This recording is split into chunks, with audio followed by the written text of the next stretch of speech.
एक आदमी ने एक बहुत ही खूबसूरत लड़की से शादी की। शादी के बाद दोनों की ज़िंदगी बहुत प्यार से गुजर रही थी। वह उसे बहुत चाहता था और उसकी खूबसूरती की हमेशा तारीफ करता था। लेकिन कुछ महीने के बाद लड़की चर्म रोग से ग्रसित हो गई और धीरे धीरे उसकी खूबसूरती जाने लगी।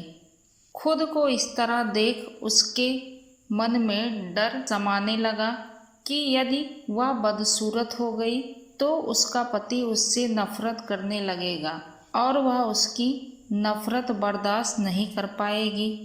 इस बीच एक दिन पति को किसी काम से शहर से बाहर जाना पड़ा।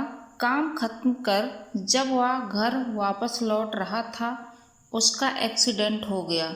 एक्सीडेंट में उसने अपनी दोनों आंखें खो दी, लेकिन इसके बावजूद भी उन दोनों की जिंदगी सामान्य तरीके से आगे बढ़ती रही।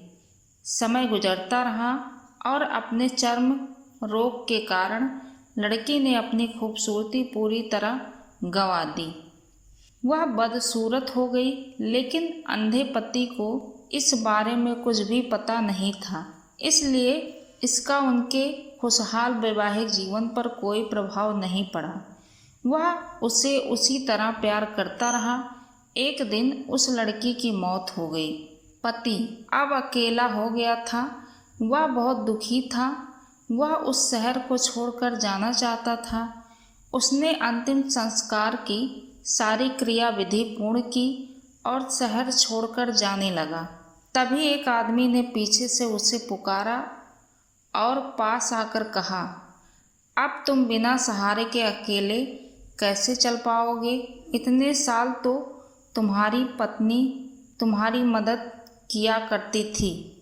पति ने जवाब दिया, दोस्त, मैं अंधा नहीं हूँ। मैं बस अंधा होने का नाटक कर रहा था, क्योंकि यदि मेरी पत्नी को पता चल जाता कि मैं उसकी बदसूरती देख सकता हूँ तो यह उसे उसको रोग से ज़्यादा दर्द देता। इसलिए मैंने इतने साल अंधे होने का दिखावा किया। वह बहुत अच्छी पत्नी थी। मैं बस उसे खुश रखना चाहता था। ठीक, खुश रहने के लिए हमें भी एक दूसरे की कमियों के प्रति आंखें बंद कर लेनी चाहिए और उन कमियों को नज़रअंदाज कर देना चाहिए।